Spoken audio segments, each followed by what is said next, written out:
ناظرین آداب، سعودی عرب کے حوالے سے ایک انتہائی اہم اور حیران کن خبر۔ B B C Urdu news کے مطابق سعودی حکومت نے باقاعدہ طور پر ریاض میں شراب خانہ کھولنے کی اجازت دے دی، مگر یاد رہے شاہ عبدالعزیز نے آج سے 75 سال پہلے شراب نوشی پر اس وقت پابندی لگا دی تھی جب ان کے فرزند ارجمند نے نشے سے مخمور ہو کر ایک سفارتکار کو ابدی نیند سلا دیا تھا۔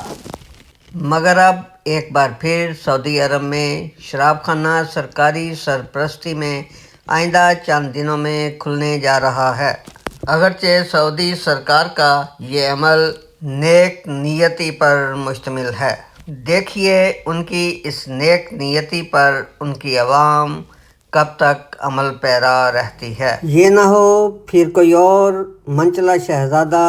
بادشاہ سلامت یعنی اپنے ابا حضور کو کہہ دے، پینے کا مجھے کچھ شوق نہیں، بس وقت گزارا کرتا ہوں، کچھ وقت نشے کی لہروں میں دنیا سے کنارہ کرتا ہوں۔ یا پھر سعودیہ کی عوام اپنے ملاؤں کو کہہ دے،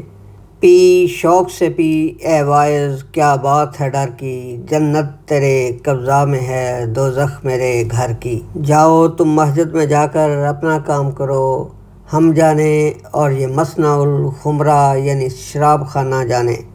جی ہاں، سرکاری رپورٹ کے مطابق سعودیہ کے دارالخلافہ ریاض کے سفارتی رہائشی علاقے میں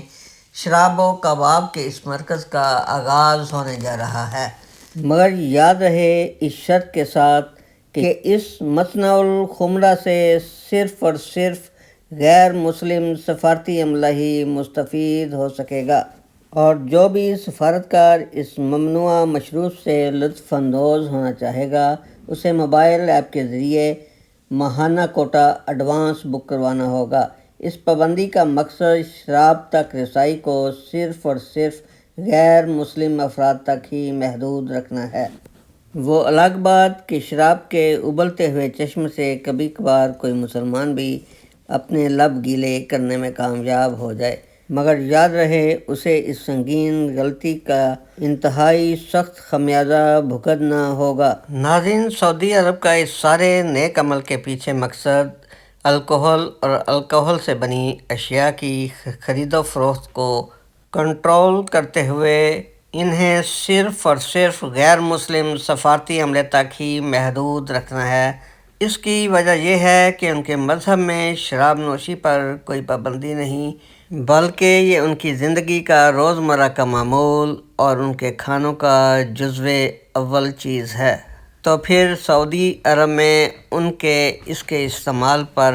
پابندی کی کوئی حیثیت نہیں رہ جاتی۔ خدا کرے سعودیہ کی مسلم عوام اس عملے قبیحہ سے باز ہی رہے۔ Thanks to watch and listen Dil Dariya T V.